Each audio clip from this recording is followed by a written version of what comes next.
Good morning. I'm here to talk to you today about the reading pack that's just been published on measuring the performance of public financial management systems. When we talk about public financial management, or PFM in short, and budgets,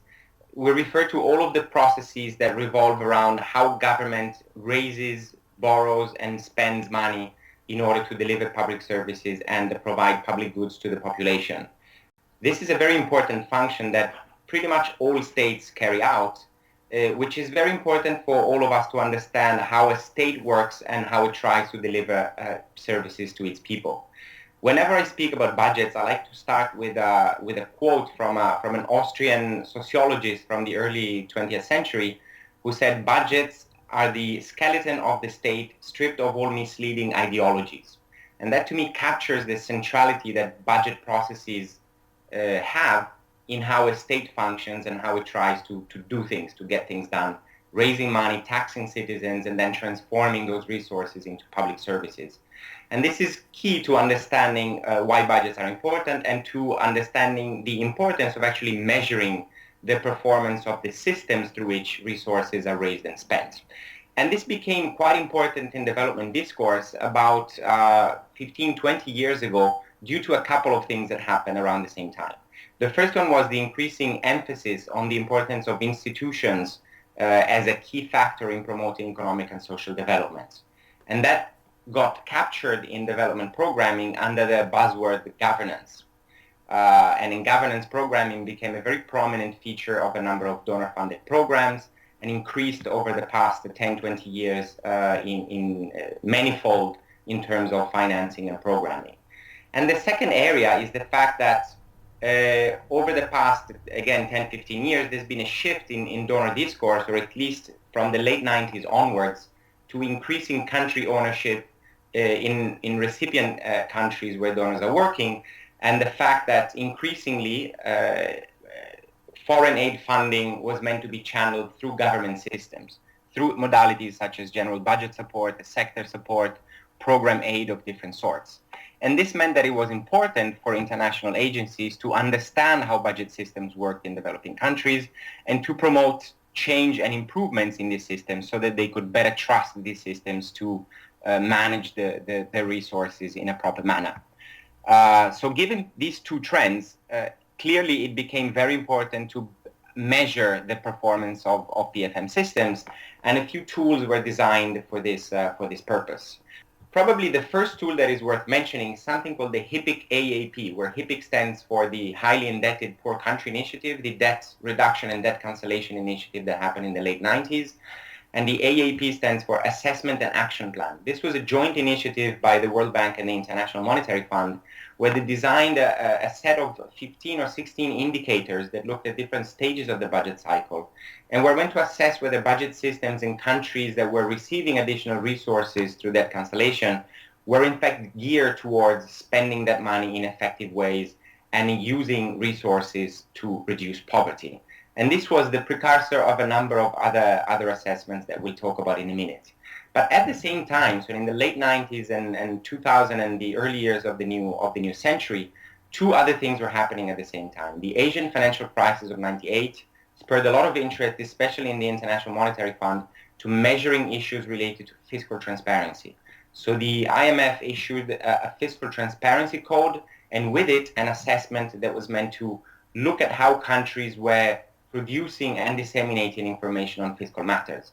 which was also quite important for understanding how budget systems work, especially when it came to macroeconomic management and fiscal discipline. So what came to be known as the fiscal ROSCs, these reports on the observance of standards and codes, with a specific component on fiscal transparency, also became an interesting tool that was used across a large number of countries about 10, 15 years ago. And again, around the same time, the OECD was also worried about comparing the ways in which budget systems worked across countries. And it set up something called the Budget Practices and Procedures Database, which is quite a comprehensive questionnaire that was used by senior budget officials in OECD countries to compare the ways in which budget systems worked and to sort of see how different systems could be utilized for improving public resource management. So these three tools could be considered as the first three attempts at measuring the performance of public financial management systems. In 2005, a group of donors put together a more comprehensive framework that came to be known and is now quite widely recognized as the gold standard in terms of measuring PFM performance, called the PFA framework. PFA standing for Public Expenditure and Financial Accountability. This is quite a comprehensive framework of 28 indicators that look at different aspects of the public financial management system, and that adds 3 indicators that look at the ways in which donor interventions affect the quality of budgeting in countries that are dependent on foreign aid. And the PFA has been very widely utilized. At the last check, there were almost 400 assessments that had been done in about 150 countries. Some of them, actually most of them at the national level, some of them at the subnational level, many of them having been repeatedly done over a number of years in different countries. And PFA, as I said, has become a little bit the gold standard and is now recognized as being a very comprehensive and very detailed assessment tool. In recent years, it has undergone a first revision. So there's a piloting currently taking place in a few countries with a revised PFA framework that includes a number of additional indicators on asset and liability management, on the existence of fiscal strategies, and a few more issues, even though the core of the questionnaire and of the assessment tool remains quite similar. There are also some additional tools that also exist and that sort of complement the toolkit that people who are interested in measuring the performance of PFM systems have at their disposal. The IMF has recently carried out an update and a revision of its fiscal transparency code and is now using something called fiscal transparency evaluations that sort of came out of the older assessment, but are now, again, much more comprehensive and better structured in terms of providing countries with a traffic light system in terms of identifying specific weaknesses and being more specifically geared towards assessing fiscal risk and fiscal risk management.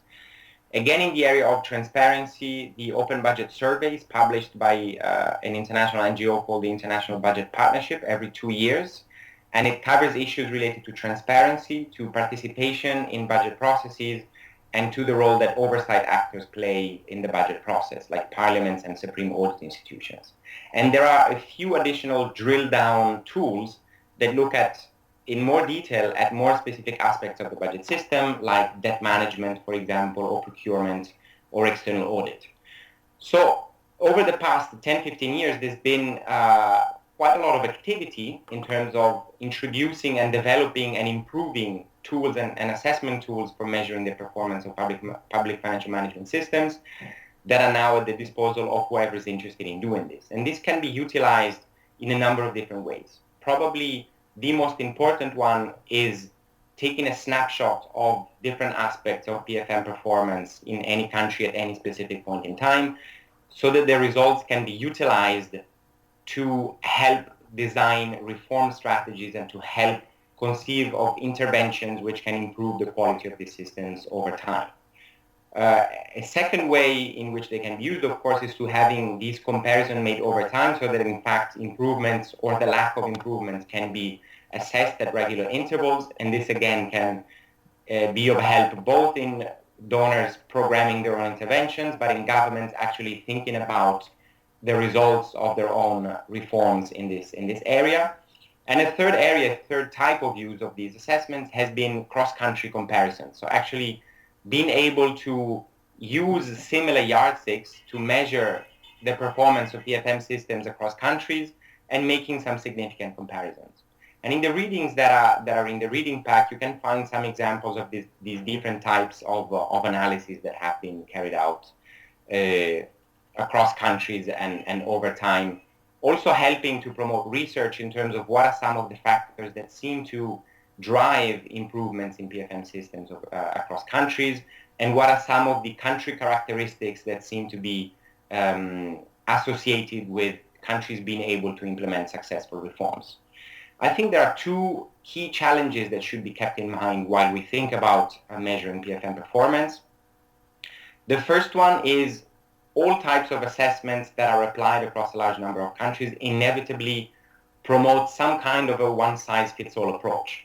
And it is very important to keep in mind that PFM systems develop over a long period of time, and they develop on the basis of already existing domestic institutions. So applying frameworks and assessment tools that are based on these more abstract notions of international good practice sometimes can bring some dangers in terms of trying to apply the same model over a wide variety of contexts. So whoever uses these tools should always be mindful of the fact that they need to be interpreted and tweaked in a way that better matches and better fits within the local context in each of the countries in which these tools are being utilized.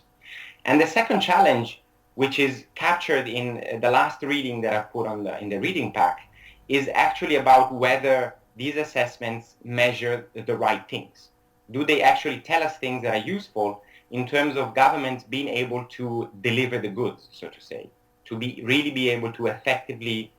provide their citizens with good quality public services? And in many cases, if we sort of look at the different frameworks and the different tools, it's actually not clear that we're really focusing on the right things. So many of the indicators are really about how the machinery of government works, and not necessarily about some of the functions that these systems are meant to deploy, or some of the results that they are meant to provide or produce. So it is also quite important for us to think critically and approach these tools and assessment frameworks with a critical mind to really see what they can tell us that is important to the end results that measuring PFM performance is geared towards, which is, at the end of the day, promoting development and delivering more effective public services. So I certainly encourage you to take a look at the last reading, not considering as sort of the less useful one, but actually taking some time to taking a look at the paper called This is PFM, because there are some hard questions that are asked in there about whether these assessment tools are in fact measuring the right things, and whether these assessments really help us understand what are some of the conditions through which PFM systems are able to lead us towards or contribute to better development and better service delivery.